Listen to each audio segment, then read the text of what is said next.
Seigneur, ta parole au quotidien nous nourrit et nous donne vie. Seigneur, ta parole au quotidien nous nourrit et nous donne vie. Lecture du livre des Actes des Apôtres. En ces jours-là, Paul vint à Antioche de Pisidie. Dans la synagogue, il disait: Vous, frères, les fils de la lignée d'Abraham et ceux parmi vous qui craignent Dieu, c'est à nous que la parole du salut a été envoyée. En effet, les habitants de Jérusalem et leurs chefs ont méconnu Jésus, ainsi que les paroles des prophètes qu'on lit chaque sabbat. Or, en le jugeant, ils les ont accomplis. Sans avoir trouvé en lui aucun motif de condamnation à mort, ils ont demandé à Pilate qu'il soit supprimé. Et, après avoir accompli tout ce qui était écrit de lui, ils l'ont descendu du bois de la croix et mis au tombeau. Mais Dieu l'a ressuscité d'entre les morts. Il est apparu pendant bien des jours à ceux qui étaient montés avec lui de Galilée à Jérusalem et qui sont maintenant ses témoins devant le peuple. Et nous vous annonçons cette bonne nouvelle.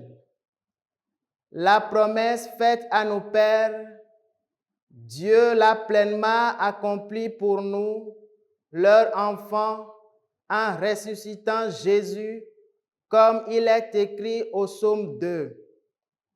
Tu es mon fils, moi, aujourd'hui, je t'ai engendré. Parole du Seigneur. Nous nourrit et nous donne vie. Tu es mon fils, moi, aujourd'hui, je t'ai engendré. Tu es mon fils, moi, aujourd'hui, je t'ai engendré. Pourquoi ce tumulte des nations, ce vain murmure des peuples? Le Seigneur m'a dit: Tu es mon fils, moi, aujourd'hui, je t'ai engendré. Tu es mon fils, moi, aujourd'hui, je t'ai engendré. Demande et je te donne en héritage les nations, pour domaine la terre tout entière. Tu les détruiras de ton sceptre de fer, tu les briseras comme un vase de potier. Tu es mon fils, moi, aujourd'hui, je t'ai engendré. Maintenant, roi, comprenez, reprenez-vous, juge de la terre. Servez le Seigneur avec crainte, rendez-lui votre hommage en tremblant. Tu es mon fils, moi, aujourd'hui, je t'ai engendré. Alléluia, Alléluia, Alléluia. Moi, je suis le chemin, la vérité et la vie, dit le Seigneur. Personne ne va vers le Père sans passer par moi. Alléluia, Alléluia, Alléluia. Évangile de Jésus-Christ selon saint Jean. En ces temps-là, Jésus disait à ses disciples: que votre cœur ne soit pas bouleversé. Vous croyez en Dieu, croyez aussi à moi. Dans la maison de mon Père, il y a de nombreuses demeures. Sinon, vous aurais-je dit, je pars vous préparer une place. Quand je serai parti vous préparer une place, je reviendrai et je vous amènerai auprès de moi, afin que là où je suis, vous soyez vous aussi. Pour aller où je vais, vous savez le chemin. Thomas lui dit, Seigneur, nous ne savons pas où tu vas. Comment pourrions-nous savoir le chemin? Jésus lui répond, Moi je suis le chemin, la vérité et la vie. Personne ne va vers le Père sans passer par moi. Acclamons la parole de Dieu. Alléluia, Alléluia, Alléluia.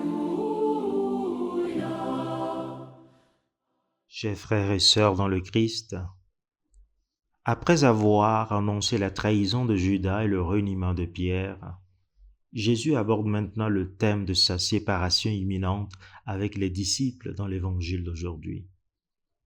Il n'est donc pas étonnant de constater la grande tristesse des disciples. Ce qui semble bien plus inquiétant, c'est qu'alors que la séparation était imminente, ils peinaient encore à comprendre leur maître ou la situation. Seigneur, nous ne savons pas où tu vas. Comment pourrions-nous savoir le chemin? Cette question de Thomas confirme la réalité. Heureusement que tout dépend de Dieu. Je suis le chemin, la vérité et la vie. Personne ne va vers le Père sans passer par moi, leur dit Jésus. Que pourrions-nous faire sans lui? Que pourrions-nous faire seuls face aux épreuves de la vie? Même nos efforts paraissent dérisoires face au mystère de la foi et au dessein de Dieu. Dans la première lecture, Paul nous dit que Jésus a été mis à mort alors qu'il luttait pour notre salut. Heureusement que tout dépend de lui. Tout ce qu'il demande aux disciples et à nous aujourd'hui, c'est d'avoir la foi en Dieu et en lui. Le reste lui revient. Il va préparer une place pour nous auprès du Père et viendra nous chercher. La question qui nous revient aujourd'hui est de savoir s'il nous trouvera vigilants dans la foi quand il viendra nous chercher. Seigneur,